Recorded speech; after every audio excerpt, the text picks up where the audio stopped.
সকালবেলায় চাটা খেয়ে একটু বেলা হলেই ওপরে চলে এসেছি, কারণ আজকে সকালে রান্না নেই, স্কুল ছুটি আছে ওর, সেই জন্য একটু পরেই রান্না বসাবো।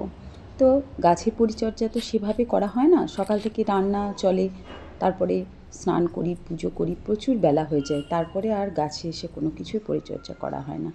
তা আজকে দেখলাম প্রচুর ফুল শুকিয়ে গাছেই লেগে আছে, সেগুলো সব তুলে নিলাম আর একবার আপনাদের দেখাচ্ছি। দেখুন কত সুন্দর ফুলগুলো ধরেছে পিটুনিয়া।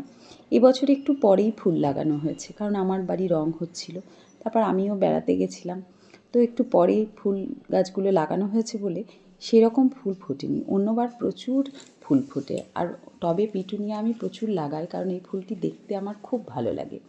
তো ছাদে যখন এসেছি তখন একটু জামা কাপড়গুলো উল্টে পাল্টে দিলাম। চলুন এবার নিচে যাই, অনেকক্ষণই এসেছি ছাদে, রান্না বান্না শুরু করতে হবে, তার আগে স্নানটা করে নেব। ওর স্কুল ছুটি থাকলে আবার রবিবারগুলো বেশ অলসতা আসে, মনে হয় এই রান্না বসাচ্ছি। সকাল থেকে দুবার চা খেয়েছি, নিরূপার সঙ্গে গল্প টল্প করেছি, এবার কি রান্না করব ভেবেই পাচ্ছি না। তার আগে ব্রেকফাস্ট করতে হবে।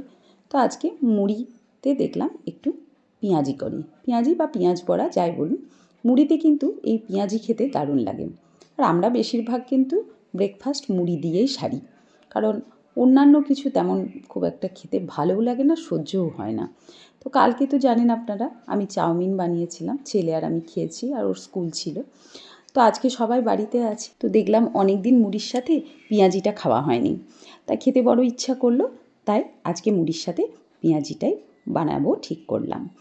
তো পেঁয়াজ কুচি কুচি করে কেটে নিয়েছি, তাতে দিলাম লবণ, তারপরে কাঁচা পাকা লঙ্কা কুচি, তারপরে দিলাম ধনে পাতা কুচি, তারপরে একটু হলুদ গুঁড়ো দিয়েছি, আর বেসন আর চাল গুঁড়ো দিয়েছি। এই দিয়ে সাদা তেলে পেঁয়াজিগুলো ভেজে নেব। ছেলেবেলায় আমার ছেলে পেঁয়াজিকে খোঁচা চপ বলতো। আমি যখন উত্তরবঙ্গে থাকতাম তখন উত্তরবঙ্গে এটা আছে দেখেছি যে বাচ্চারা সকালেও ভাত খায়, দুপুরেও ভাত খায়, রাত্রেও ভাত খায়। তা আমিও ওদের মতোই হয়ে গেছিলাম। তো আমাকে ওখানকার বৌদিরা বলেছিল যে ওকে ভাত দিও, আমার ছেলের একটু পেটের প্রবলেম হতো, দেখবে ওর শরীরটা ভালো থাকবে। তো আমি ওকে, ওর বাবা স্কুল যেত, খেয়ে তখনই ওকে একটু ভাত খাইয়ে দিতাম, তার সঙ্গে মাঝে মাঝে আমি এই পেঁয়াজিটা বানাতাম। তো পেঁয়াজিটা এরকম কড়া ভাজা হলে তো একটু খোঁচা লাগে মুখে, সেই জন্য আমার ছেলে এটাকে পেঁয়াজি না বলতে পারতো না, না বলে বলতো খোঁচা চপ। তো আমি বাপের বাড়িতে একবার ছিলাম, তখন আমাদের বাড়িতে যে রান্না করে সে কিন্তু মুড়ির সঙ্গে এই পেঁয়াজিটা বানিয়েছিল।